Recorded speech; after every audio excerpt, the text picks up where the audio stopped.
think a lot of athletes and a lot of like high performers struggle with the identity crisis when something's taken away from you. So for me, like at the age of when I stopped playing baseball, I had probably been playing for 15 plus years straight. And that was like my identity. So I thought. And I remember vividly like what made that transition from being a college athlete to not being a college athlete so much easier on me was the community that I created outside of baseball. I vividly remember going to a church event one time and seeing how people just acted and talked and carried themselves differently. And I'd never seen that before because I'd been raised in church, but I'd never saw young people have their own faith. And I saw that, and I just remember vividly saying like, I want what that person has.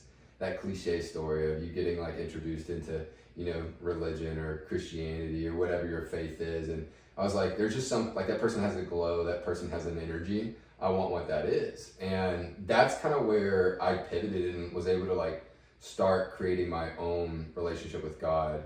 And it wasn't necessarily like how my parents kind of like taught me or influenced me.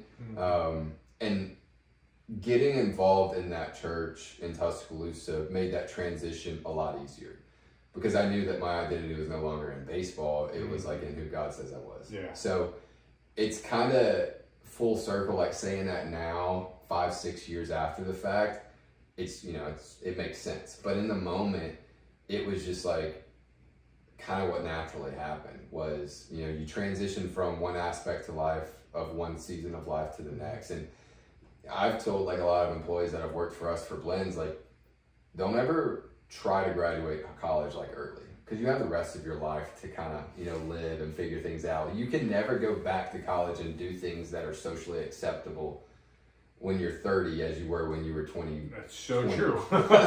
So that year after graduating is one of the hardest years of your life because it is you're not in school anymore. So you've got to figure everything out.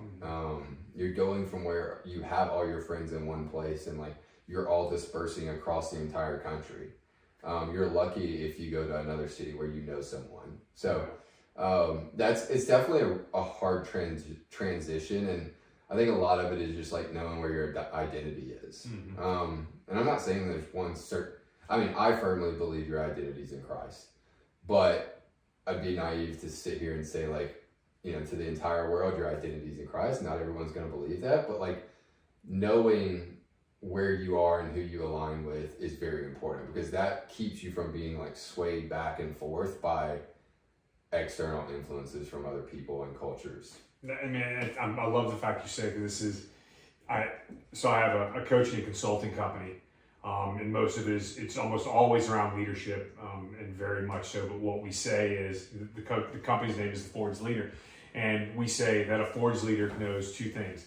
They know who he is or who they are, and they know what they need to do next. And you can't do one without the other. Like if you're going to continue, if you think you know what you're going to do next, you're going to be swayed just like you're saying. You're going to go one way, you're going to go another way. You're going to let everybody's influence and ideas speak into who you are. But when you know who you are and who you were created to be, and I agree with you 100%. And you and I've had this conversation. Like we both believe that, hey, my identity is rooted in my relationship with Christ. He is the one who gets to define who I am, and He has. And so I think that is so powerful and so true, and that really. You see that in how both you and Riley lead your business. So how did you get that? So what happened there? So college, your senior year, you're no longer playing baseball. You've kind of figured this. You stepped into church. I'm assuming that was like your senior year when you really started getting plugged in. And so you're like, hey, you know what? There's more to Zach than just baseball. And now... to kind of hit on that transition piece, and Riley's my business partner with Blends, and we'll get him on too. Maybe do a three of us. That'd be fun. So like my transition from college to, you know, entrepreneurship and Blends is kind of more so of a lucky one. University of Alabama, 2 degrees, student athlete, internship at Nike. My anticipation was I'll have any job that I want to with that resume. I was very involved with like leadership responsibilities inside of athletics, which, you know, is pretty much a big deal at a big university at Alabama like that. So I was like on my high horse coming out of college. I'm like, I'm going to have my pick of the litter when it comes to jobs. And I think in that moment when I started, you know, down that journey, God was like, hey, hold on, I got something else planned for you. Because I went on interview after interview, and not crazy awesome jobs, like very base entry level sales positions at like, you know, the companies that were hiring 500 college students across the country. So like I had a high percentage chance of getting one in my mind, but God literally was I explain it sometimes of walking in a hallway with multiple doors on each side, and each one is a different path, and God just kept slamming those and shutting those and pushing me down the hallway to the end of it, which I believe is like the path of entrepreneurship. I don't think Blends is the last thing I'm ever going to do in my life.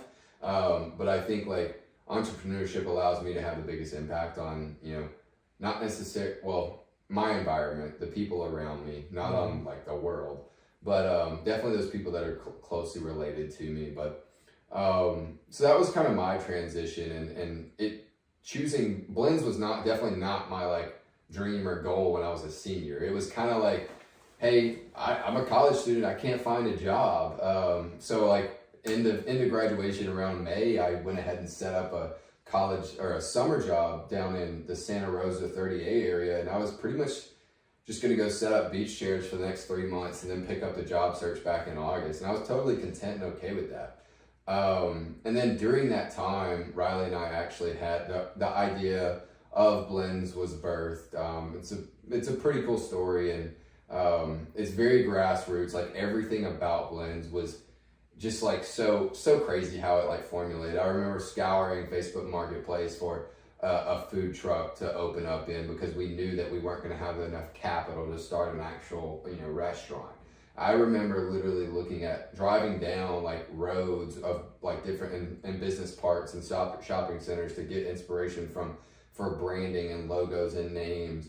We ran a GroupMe poll with like all of our college friends that we could potentially think of, and we threw all these names in there and like had them vote on different names, and it was probably 10 or so names, and we didn't go with a single one of them, but we ended up with Blends. I don't even know how.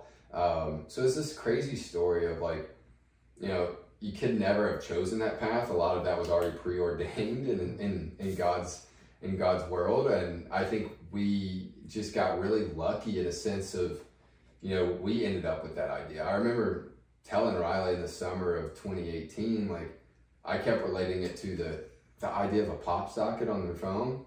It's like, God, that's such a simple, dumb idea that's so useful and practical. Like anyone could have thought of that.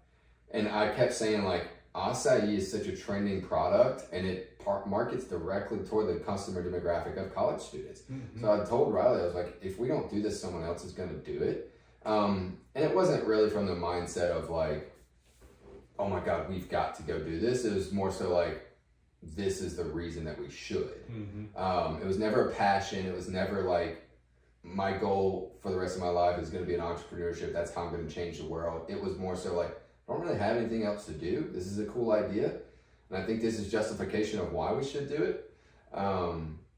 So that transition was really really awesome, just going from, you know, college student to that. And Riley and I are the perfect combination. You said it earlier, we complement each other.